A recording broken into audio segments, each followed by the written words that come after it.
अगर आप चाहते हैं कि आप अपने बच्चे की लाइफ में कोई एक ऐसी चीज़ इंट्रोड्यूस कर दें जो आपके बच्चे की हेल्प वो ऊंचाई पे पहुंचने में करे जो हर पेरेंट का सपना है, वो हेल्प जब आप हो या ना हो, वो हेल्प उनको तब भी मिले।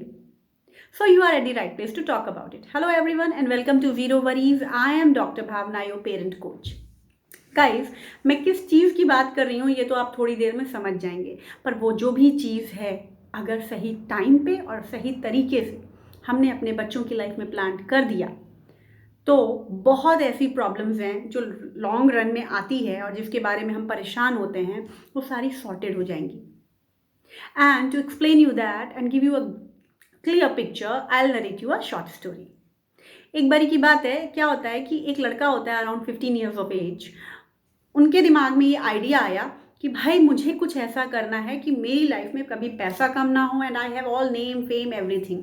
ठीक ही है, होना भी चाहिए, बट वो करे क्या? सो somebody suggested him कि गो टू अ बाबा जी, ऋषि मुनि यहाँ पे हैं, उनके पास जाओ। वो उनका मतलब दूर दूर तक ये नाम है कि उनके पास अगर कोई जाता है अपनी इस प्रॉब्लम को लेके तो उसकी लाइफ में यही चमत्कार है, लोगों ने देखा है, तो तुम्हें भी अचीव हो जाएगा। ठीक है, पहुंच जाता है वो अपनी बात कहता है कि भाई मुझे ये चाहिए अपनी लाइफ में, खूब सारा पैसा, धन दौलत एंड ऑफ कोर्स ख्याति, नेम फेम एवरीथिंग। गुरुजी कहते हैं हाँ ठीक है, बिल्कुल सही है, मिलना भी चाहिए, आप योग्य लगते हो। तो बोला बताइए फिर क्या करना पड़ेगा? तो कह रहे बेटा इसके लिए तो आपको बहुत सारे गोते मारने पड़ेंगे, डुबकी मारनी पड़ेगी और आपको बहुत खुदाई करनी पड़ेगी। Means you need to do a lot of hard work, बहुत मेहनत करनी पड़ेगी। बोला हाँ तो ठीक है, मुझे कोई प्रॉब्लम नहीं और मैं समझ गया हूँ, मैं कर लूँगा, आप चिंता ना करें, मैं हार्ड वर्क से नहीं डरता हूँ। गुरुजी बोले ठीक है चलो फिर।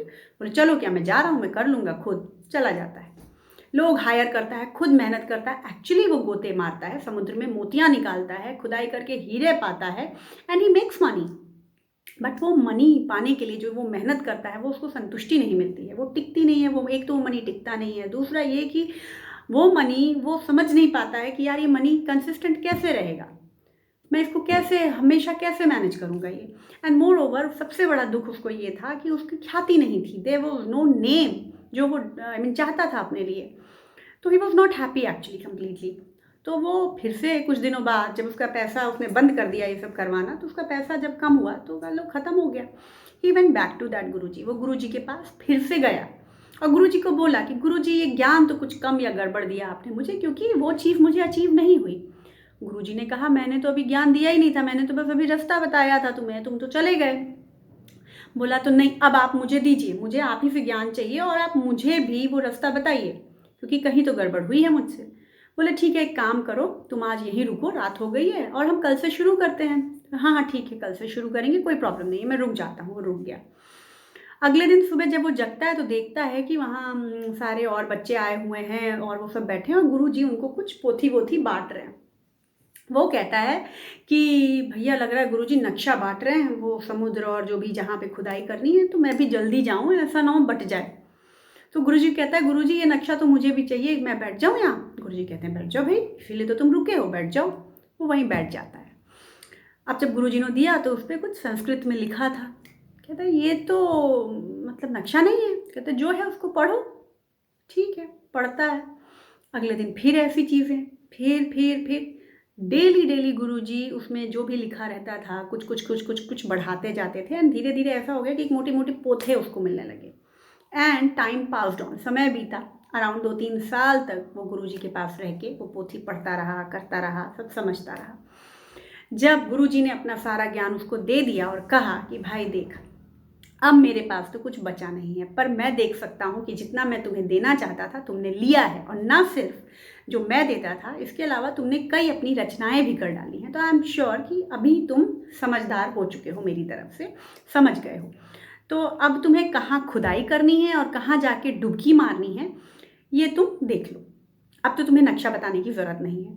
तो गुरुजी के आगे हाथ जोड़ता और कहता है गुरुजी मैं समझ चुका हूँ कि वो ज्ञान का ही समुद्र था जिसमें आप चाहते थे कि मैं गोते मारूं। आपने मुझे जो पोथी पकड़ाई, सारा कुछ किया, आई एम लाइक बहुत, मैं समझ चुका हूँ और अब जो मुझे हासिल करना है मैं इसके ज़रिए कर लूँगा। वो अपने गांव चला जाता है। धीरे धीरे राजा को उसकी रचनाओं के बारे में पता चलता है। राजा उनको अपने पास बुलाते हैं, अपने राज्यसभा में एक प्रतिष्ठित स्थान देते हैं। उसकी ख्याति एक्चुअली दूर दूर तक जाती है, क्योंकि कोई सी बड़ी प्रॉब्लम होती थी, ही हैड व्यू, ही उसके पास आइडियाज़ होते थे, लोग उसकी प्रशंसा करते नहीं थकते थे, और पैसे की तो कोई कमी थी नहीं।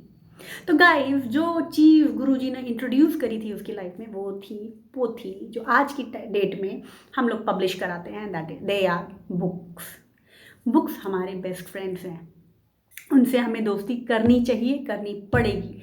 और अगर हमने अपने बच्चों की लाइफ में सही टाइम पे और सही तरीके से बुक्स का इंट्रोडक्शन कर दिया, तो I am telling you, long run जो हमारी प्रॉब्लम्स होती हैं कि दे गेट बोर्ड ईजिली, उनको समझ ही में नहीं आता क्या करें, क्योंकि reading book is never counted. Light चली गई, कोई है नहीं, क्या करें, टीवी चल नहीं रहा है, मान लो मोबाइल टैब चार्ज नहीं है, बट बुक्स को इन सब चीज़ों की ज़रूरत नहीं है। आप बुक पढ़िए, books can be your best friend, वो आपको किसी हाल में नहीं छोड़ते हैं, राइट। लॉन्ग रन में हमारी प्रॉब्लम्स होती हैं स्क्रीन टाइम। बच्चे मोबाइल टैब के आगे अपनी आंखें फोड़ रहे हैं, बिल्कुल they are like totally into that, सब कुछ छूट रहा है, पता नहीं क्या देख रहे हैं, क्या खेल रहे हैं, सब ही नहीं कि उस पर कुछ mobile, internet, entire world is there, but unfortunately कुछ ऐसी चीज़ें हैं जैसे गेम्स वगैरह, इस पर इतने हुक्ड रहते हैं बच्चे कि they are not taking that, जो एक्चुअली बहुत कुछ नॉलेज है वहाँ पे, बहुत रेयर बच्चे शायद लेते हैं। बट बुक्स में अगर आप इंटैंगल्ड हो तो फिर आपका ध्यान उधर जाता ही नहीं है। गाइस, एक बुक्स का इंट्रोडक्शन लाइफ में कितनी प्रॉब्लम सॉल्व करेगा। कंसंट्रेशन अगर बच्चे को नहीं है, हाइपर एक्टिविटी, स्क्रीन टाइम, ये सारे इश्यूज अपने आप में ख़त्म हो जाते हैं। सो introducing book at the right time और सही तरीके से इज़ वेरी इम्पॉर्टेंट। और एक बार आपने ये फ्रेंड अपने बच्चों को गिफ्ट कर दिया, सही तरीके से इम्प्लांट कर दिया, because you are responsible for this. आपका बच्चा नहीं जानता है, ईजली जो अवेलेबल है like your mobile tab and all, जो भी टीवी, उसकी तरफ वो खिंचा चला जाता है, तो दे आर नॉट रॉन्ग। हमें इनके लिए, इस चीज़ के लिए एफर्ट्स लेने पड़ेंगे। और अगर आपने एफर्ट आज ले लिया एट द राइट एज, तब कल बहुत सारी प्रॉब्लम्स के लिए आप किसी को ढूंढते नहीं फिरोगे, एक्चुअली वो प्रॉब्लम होंगी ही नहीं। So guys, for that reason I have created a webinar also, like in that I'll tell you how to introduce reading in your children's life, encourage reading actually. आप वो वेबिनार अगर attend करना चाहते हैं, you can let me know in my message, you can DM me, you can comment here, so that सारी details आपको भेजी जा सकें एंड आप भी अपने बच्चों की लाइफ में कुछ हद तक बुक्स को इंट्रोड्यूस कर सकें। So guys, keep yourself updated by liking my page, and for such more videos, please subscribe my channel and please press the bell icon so that you get the notification for all the videos.